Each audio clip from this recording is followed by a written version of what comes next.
खूप दिवसांपूर्वी एका जंगलात एक मांजर राहत होती जी खूप भयानक होती. ती उंदरांना मारून मारून खाऊन टाकत होती.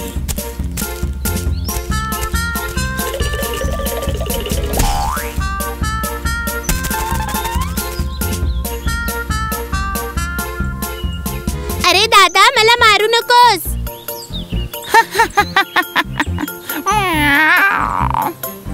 ऐक, मी तुला मारणार नाही, जिवंतच खाऊन टाकेन.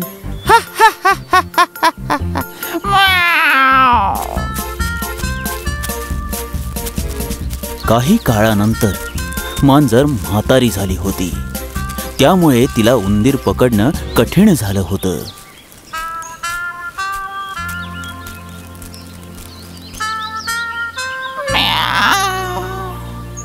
असंच राहिलं तर मी भुकेने मरून जाईन.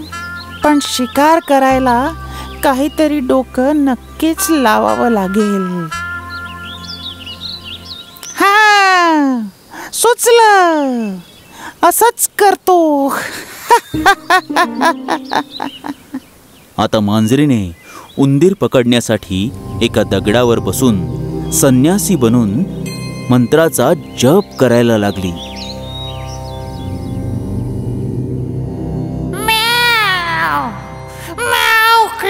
जंगलाय नमः. हा आवाज कुठून येतोय? मित्रांनो, आपल्या गुफेच्या थोड्याच अंतरावर एक मांजर साधू बनून बसलेला आहे. ओ, तो काय आपल्याला मारून टाकेल? एका टेकडीवर बसून डोळे मिटून काहीतरी फुसफुसतोय. तर मग आपल्याला त्या संन्याशी मांजरीकडे लक्ष ठेवावं लागेल. तेव्हा सर्व उंदीर बिळाच्या बाहेर निघून संन्यासी बनून बसलेल्या मांजरीला बघायला गेले.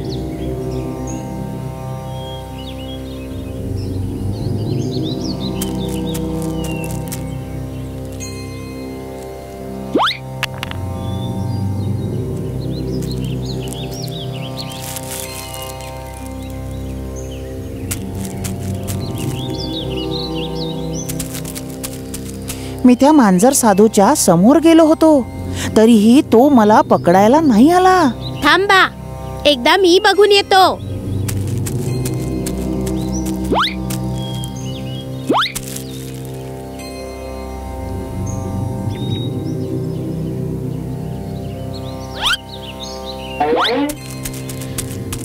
मी त्याला बघितलं आणि हात लावला, तरी पण त्याने मला काहीच नाही केलं.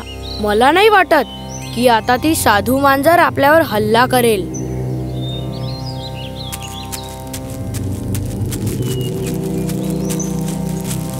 म्याव क्रीम जंगलाय नमः. म्याव क्रीम जंगलाय नमः. आता सर्व उंदीर शांतपणे ऐका. मी इथून पुढे तुम्हाला कधीच खाणार नाही. मी इथे तुमची रक्षा करायला आलो आहे. तुम्हा सर्वांवर माझा आशीर्वाद आहे. मी आधी खूप उंदरांना खाल्लं, त्याचा पश्चाताप करायला मी आता साधू झालो आहे. मी या जंगलात शांतता प्रस्थापित करणार आहे. हाच माझा उद्देश आहे. आता सर्व उंदीर एकामागे एक येऊन माझा आशीर्वाद घ्या. म्याव क्रीम जंगलाय नमः. एक दिवस सर्वांनी त्या संन्यासी साधूचा आशीर्वाद घ्यायचा विचार केला. एक दिवस सर्व उंदीर संन्यासी साधूचा आशीर्वाद घेऊन निघाले. त्यावेळेस संन्यासी मांजरीने त्यांना आवाज दिला. ऐका, सर्व उंदीर ऐका. 1 मिनिट थांबा. काय झालं स्वामीजी? तुम्हा सर्वांवर एक संकट येणार आहे. अरे, कुठलं संकट आलंय का स्वामी? पूर्वेच्या डोंगराकडून सगळ्यांवर एक संकट येणार आहे असं मला दिसतंय. स्वामीजी, आम्ही काय करायला हवं? अरे, घाबरू नका. संकट टाळायसाठी फक्त काहीतरी खायला द्यायचंय. काय पूजा करायची आहे? अरे नाही नाही, एक पूजा करायची आहे. तुम्ही एक एक करून माझ्या आश्रमात या फक्त. त्यानंतर तुम्हाला कोणालाही घाबरायची गरज नाहीये, समजलं? त्यानंतर तुम्ही जंगलात कुठेही राहू शकता. स्वामीजी धन्यवाद, तुम्ही खूप दयाळू आहात. आम्ही सगळे उंदीर एक एक करून तुमच्या आश्रमात पोहोचतो. म्हणून एक एक उंदीर शत्रुसंहारासाठी संन्यासी मांजरीच्या आश्रमात जायला लागले. ये वत्सा, आत ये.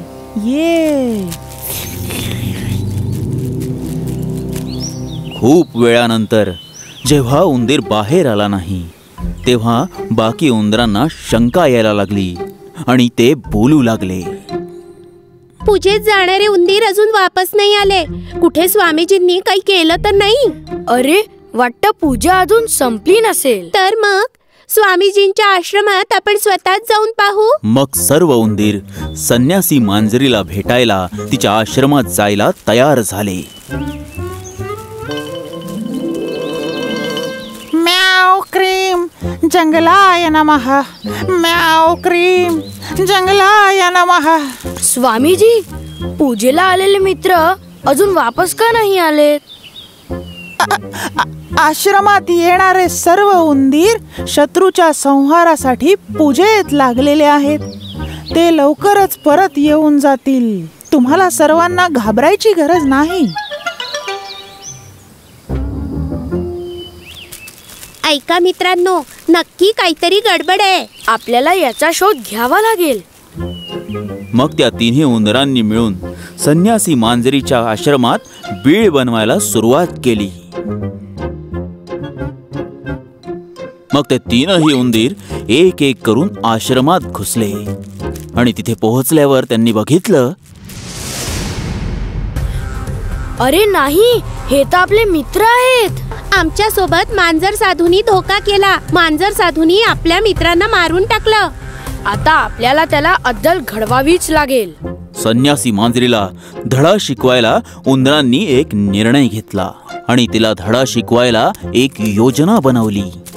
दुसऱ्या दिवशी 2 उंदीर मिळून संन्यासी मांजरीच्या आश्रमात आले. स्वामीजी, आम्ही आमच्या मुलांना पूजेकरता तुमच्याकडे सोपवायला आलोय. तुम्हाला या पोरांसाठी पूजा करावी लागेल स्वामीजी. माझ्या चांगल्या वेळेत तुम्ही यांनाही सोबत घेऊन इच्छिता. कोणाची वेळ?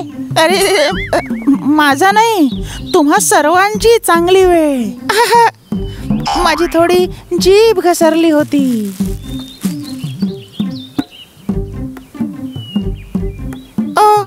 यांना तर शत्रू दोष लागलाय. मी त्यांना लवकरच बरा करून घेऊन येतो.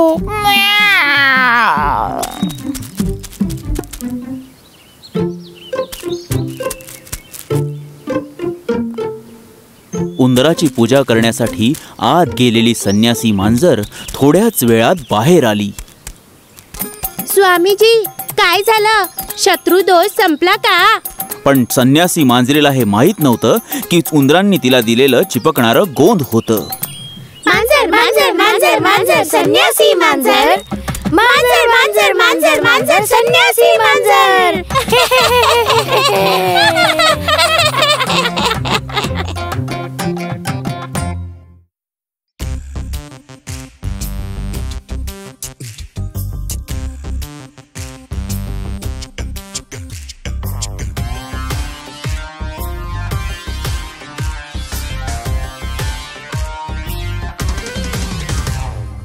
हळूहळू येते मांजर, मोठी सुंदर मांजर. मिशी हलवते, शेपूट उडवते, वाघासारखी मांजर. हळूहळू येते मांजर, मोठी सुंदर मांजर. मिशी हलवते, शेपूट उडवते, वाघासारखी मांजर.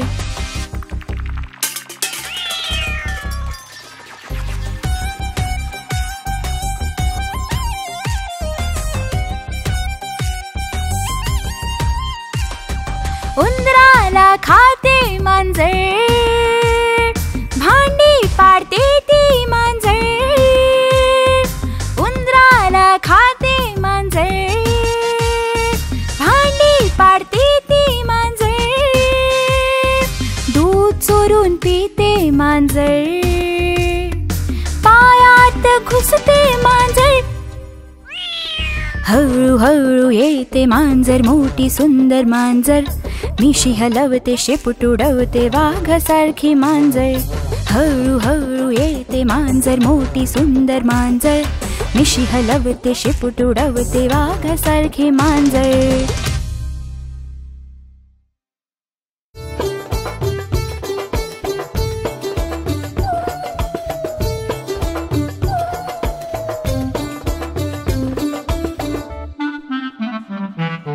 एक होती मनी माऊ, दूध पिते छोटी माऊ. एक होती छोटी माऊ, दूध पिते मनी माऊ. छतावरील भुताशी मनीने मैत्री केली. छतावरील भुताशी मनीने मैत्री केली. भूताशी मैत्री केली. एक होती मनी माऊ, दूध पिते छोटी माऊ.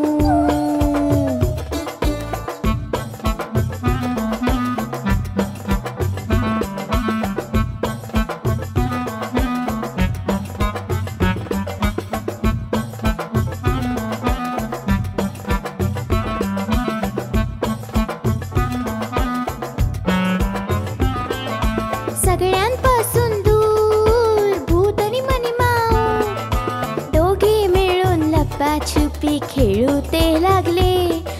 खेळू ते लागले. सगळ्यांपासून दूर भूत आणि मनी माऊ दोघे मिळून लपाछुपी खेळू ते लागले. खेळू ते लागले. जंगलचा कोल्हा चतुर चालाक त्या भूताला पकडून त्याने बाटलीत बंद केले. एक होती मनी माऊ, दूध पिते छोटी माऊ. एक होती छोटी माऊ, दूध पिते मनी माऊ. छतावरील भूताशी मनीने मैत्री केली. छतावरील भूताशी मनीने मैत्री केली.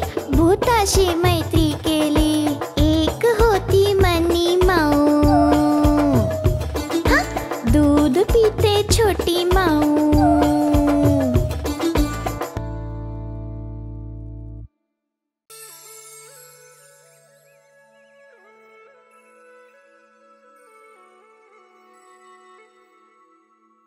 कोणे एकेकाळी एका गावात 2 मांजरी होत्या, चिक्कू आणि मिक्कू. त्या दोघींना खूपच बदमाश होत्या. जशी संधी मिळेल तशा त्या खायच्या गोष्टी पण चोरायच्या. असंच एकदा चिक्कू आणि मिक्कू एका घरात चोरी करायला घुसल्या.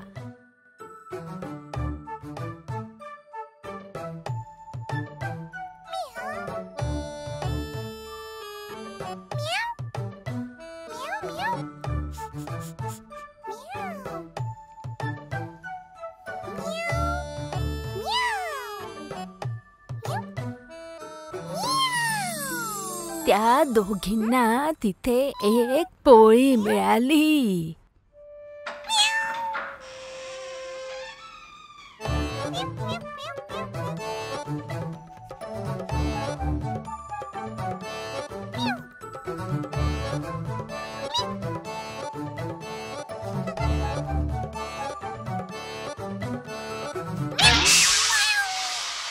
मिळालेली पोळी घेऊन चिक्कू आणि मिक्कू त्या घरातून पळून गेल्या.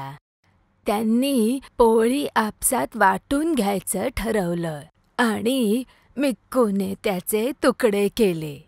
पण तेव्हा एक तुकडा मोठा आणि एक तुकडा छोटा झाला. मोठ्या तुकड्यासाठी दोघांमध्ये भांडण सुरू झालं.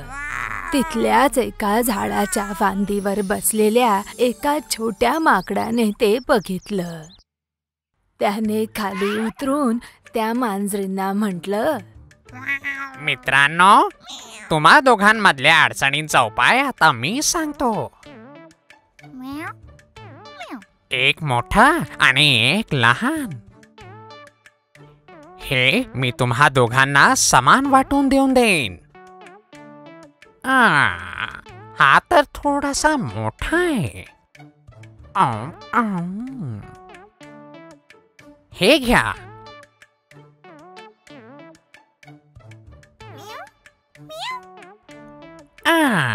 हा तर थोडासा मोठा आहे. आता बरोबर करून देतो.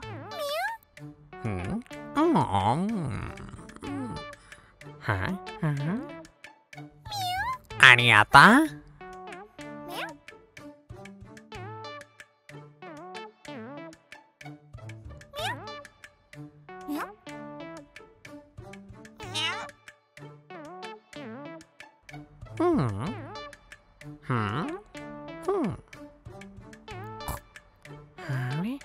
तरी पण चूक झालीये.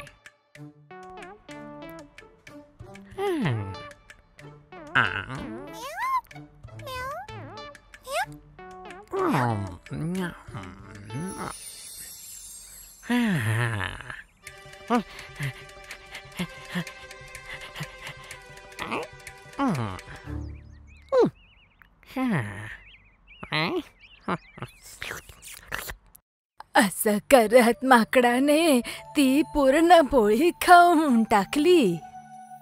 जवळच्या झाडावर चढून गेला. लाजे खातर त्या मांजरी मान खाली घालून चालल्या गेल्या.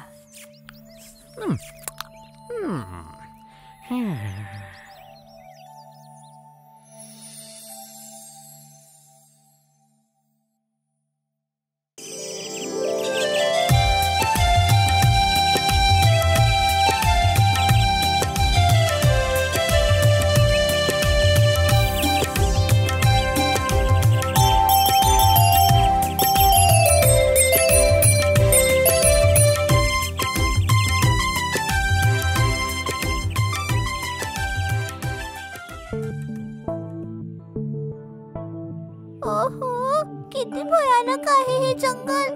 मला तर भीतीच वाटते.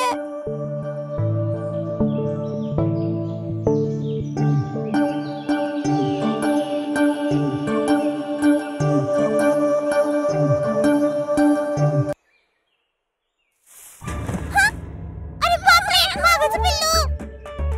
अरे देवा, बरं झालं माझ्या डोक्यावर नाही पडला. इथे मी 1 मिनिट पण नाही राहणार. कसं तरी करून बाहेर निघायचंय.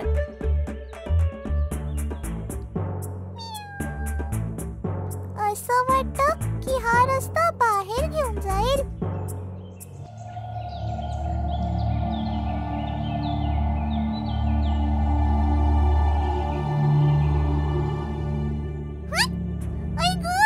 सापाला खाऊन टाकेल. यावेळेस तर वाचले. मला आई बाबांनी सारखं सांगितलं, नको जाऊ जंगलात, नको जाऊ. आणि आता हे माझ्या हट्टाचं फळ मी भोगतेच आहे. हट्ट केला तर सगळं वाईट होईल, हे किती खरं आहे. या दोरीच्या मदतीने दगडावर चढून बघते. कदाचित गावापर्यंतचा रस्ता दिसून जाईल. अरे देवा, ही दोरी तुटून नको जायला.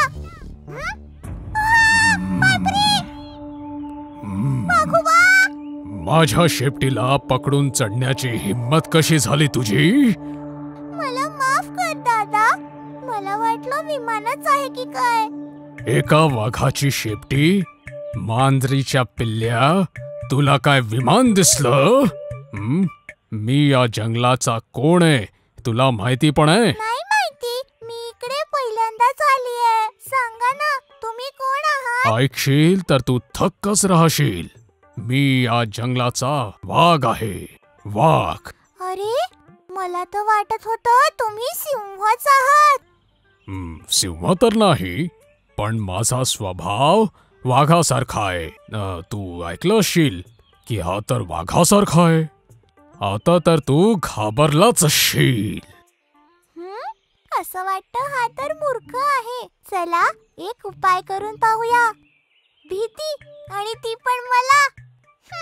तुमच्यापेक्षा बलवान मला पाहून घाबरतात, तर मग मी तुला पाहून का घाबरू? काय? माझ्यापेक्षा शक्तिशाली प्राणी तुला पाहून घाबरतो? हे तर मला माहिती करावंच लागेल. चल माझ्या बरोबर, शक्तिशाली प्राणी मी तुला दाखवतो. चल. तू मला कोणापाशी घेऊन चाललास? ते तर तुला आता कळूनच जाईल. चल माझ्या बरोबर.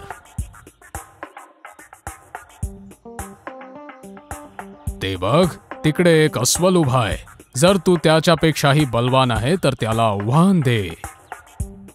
अरे हे काय बरोबर आहे का की कोणाला खाताना आपण मध्येच जाऊन बोलावं? पहिले अस्वलाला मध पिऊ दे, पुढचं पुढे पाहू. नाही, तुझी परीक्षा तर आत्ताच होईल. अरे देवा, वाचवा. अरे काय तू फुसफुसतोयस रे? काय नाही. अरे ए अस्वल, तिकडे काय मध पीत बसलायस? तुला तर मी दाखवतोच. ये इकडे.